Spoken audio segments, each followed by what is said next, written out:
But there's a concern. I'll let Jantua start this conversation about how we have investors in the only private oil refinery, Sen Petroleum, so to speak, or Sentio. And they also have imported large trucks of oil transportation automobile companies or equipment. And now they are going to use this to compete with local investors. Why should we be concerned, like Jantua? They brought in 300 trucks. For now. And they are bringing more. And they said they were temporary importation. And so duties haven't been paid on these trucks. So you ask the question, if it was temporary importation, how did it get on the roads? Who gave the authority for it to get on the roads? Number two, they said it was a Ghanaian who imported the trucks. If a Ghanaian imported the trucks, why was it on the list of items they took to the Ministry of Finance for exemption? And I have the documents here. I can show it to you. The last item, 179 on that document, were 300 trucks. Why did they ask for exemption on that? Luckily, it was declined by the Ministry of Finance. The exemptions weren't given. They weren't given. Because they found it quite atrocious, some of the things they've asked. And if you look at the list, nearly everything, including doorknobs, were asked for exemption. Now, the trucks haven't been registered. And what has happened? They've been able to go and calibrate those trucks without registration. When they went to the back to customs said that they should pay. When they went to register the trucks, the registration company said, go back and pay the duty before you come and register. And that is what is in the law. So sometimes you ask the question, who is giving them that authority to do what they are doing? Who? But I believe this, and we are doing our own investigation. When I say we, the Tanker Owner Union, this thing that they are doing is partly linked to Galamsey. What they are doing. They now have a refinery. They can get the oil. They have haulage trucks.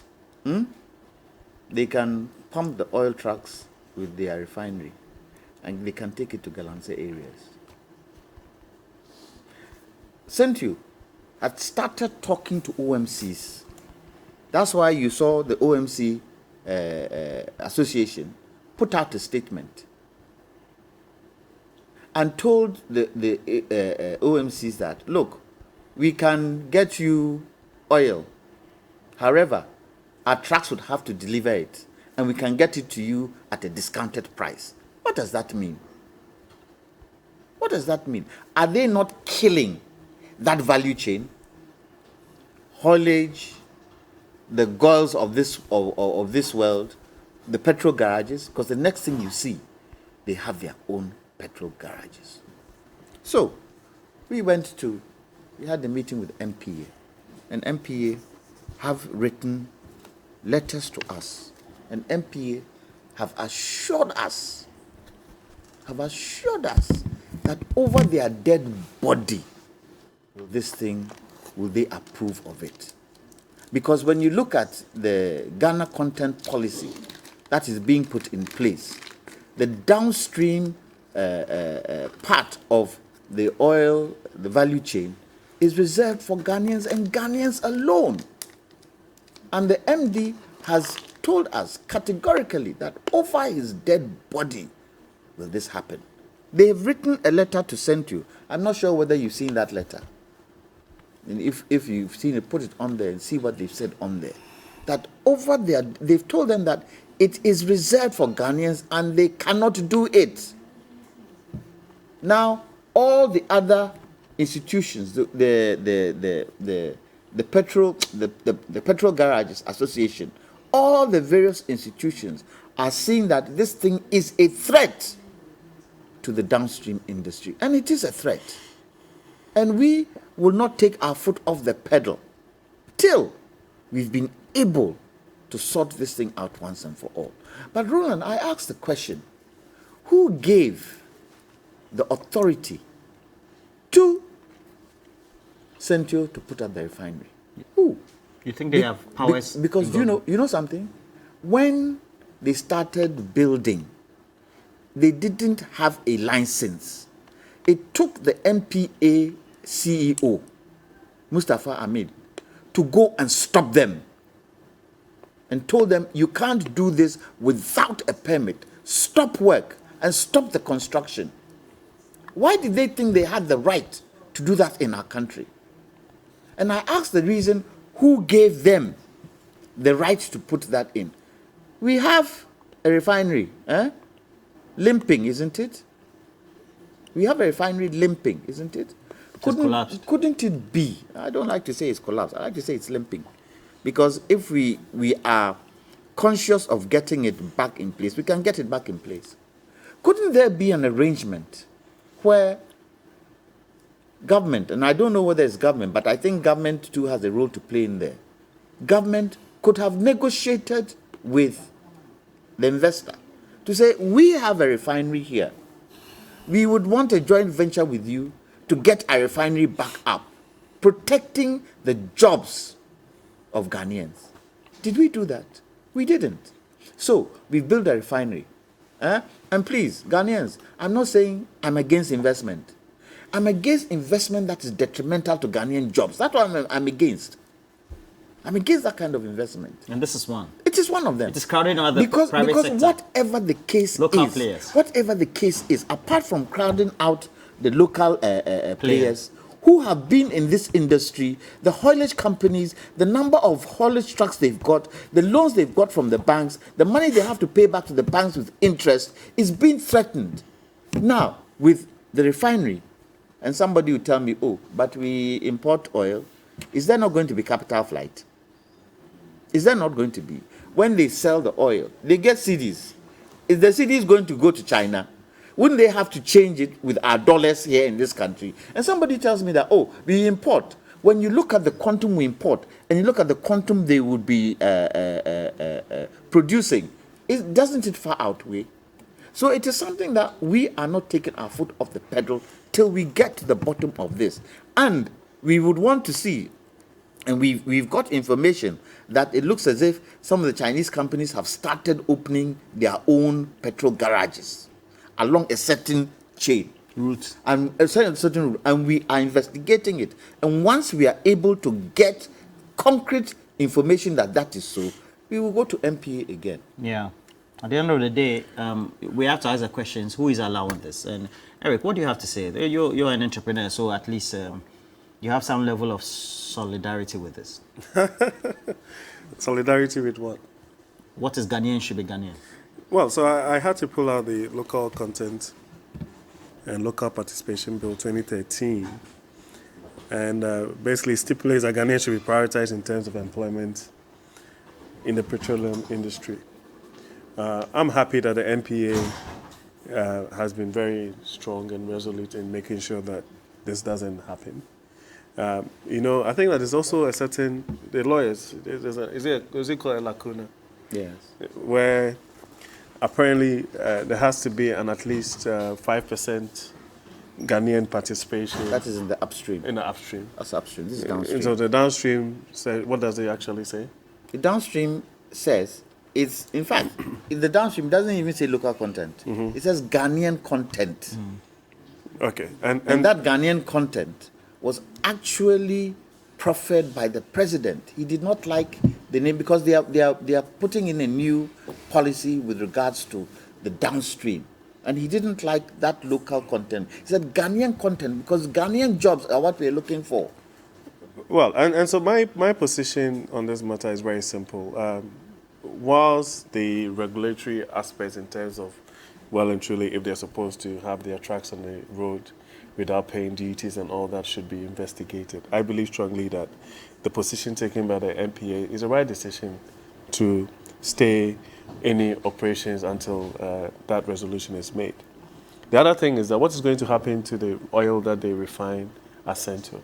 Because then, of course, you need local businesses to be able to go there and cut the oil to. Well, let me tell you. No, I'm just saying. I'm just helping you. Currently, yes. We have oil tankers that don't even get work to do. They don't get loads. Parked. They didn't get loads, are parked. And we can take any amount of oil that Central produces. We can do it. Yeah. And even add more. I was coming to that point. And I'm saying that any conversation should actually be centering around making sure that these tracks get an opportunity to get a fair deal when it comes to being able to cut the produce from Central. I have no privy to the master agreement in terms of what went into setting up the refinery, but I believe that these are things that have come to the fore, and Ghanaian businesses should be protected at all costs, regardless of what the initial arrangements were. I would be on the side of the Tanker Drivers Association to ensure that they get an opportunity to do so. Now, in there, we need to be able to also investigate to find out if they also have a right to use their own resources or trucks to ferry the products to wherever they want to take it to. Who have the right? I'm talking about Central as No, an they entity. don't have And that that's what I'm saying, that we need to be able to get to that.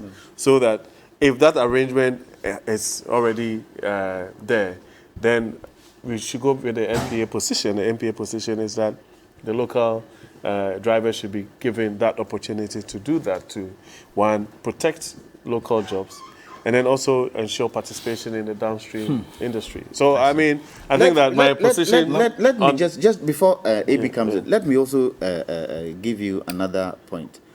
The refinery, when they now, as they are building it, they are building it at a certain point where it doesn't fit into our type of loading. They are doing bottom loading. Ours is top loading. It's taking the MPA to go and tell them that the configuration that they are building does not sit with ours. It's taking the MPA to go and... So why are they doing that if they didn't have this kind of intention? Roland, you see, out of order. In the upstream oil and gas sector, there's this local content that requires that some Ghanaians should be employed in those areas to provide services, particularly where there exists local expertise. Now, if you come to the... And should even be deliberate. Yes, they are compelled, they're foreign companies. Yes. Now, if you come to the downstream sector, reserved for Ghanaians only. Now, the question to ask is, who is the one who is violating this law? That's what you should first want to know.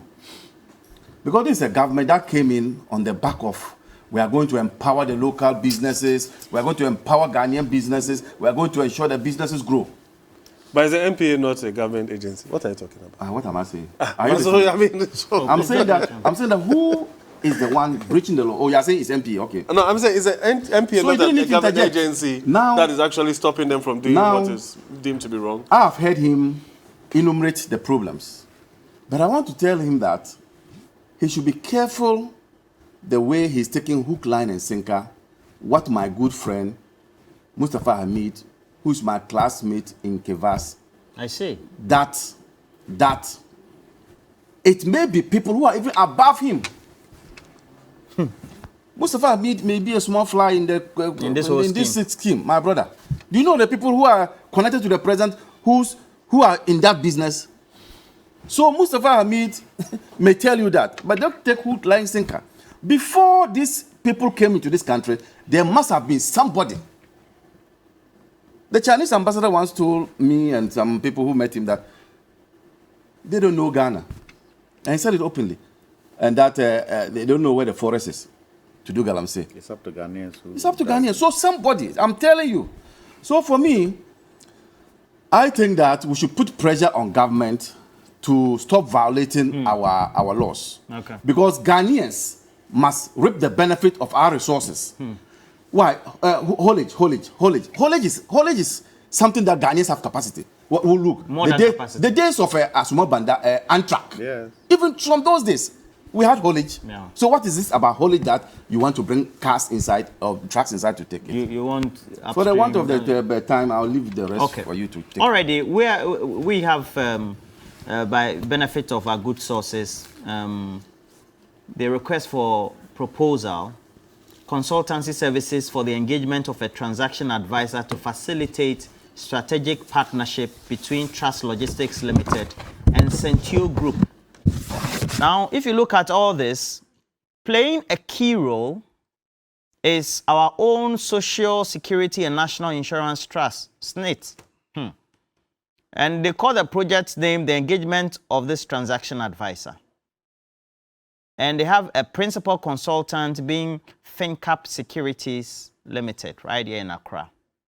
So the government of Ghana, led by Nana Addo Dankwa Akufo-Addo, is deep neck in this. Whoever is there playing this role, it will keep unfolding. We're taking a break from this. Thank you, gentlemen. I've enjoyed the conversation. Great men. Now, let me just read a couple, just three more. Our lead producer is celebrating his birthday today, so we're happy. Oliver Lawson is a strategic guy, and we love you. So Hamza always accused me, I don't read his... so Alhaji Hamza from Pikfan, truth be told, the arrogant posture of Madam Jane Mensah is not helping matters at all. And then we also have this one from Dikku Ishmael, Old Traffic Light.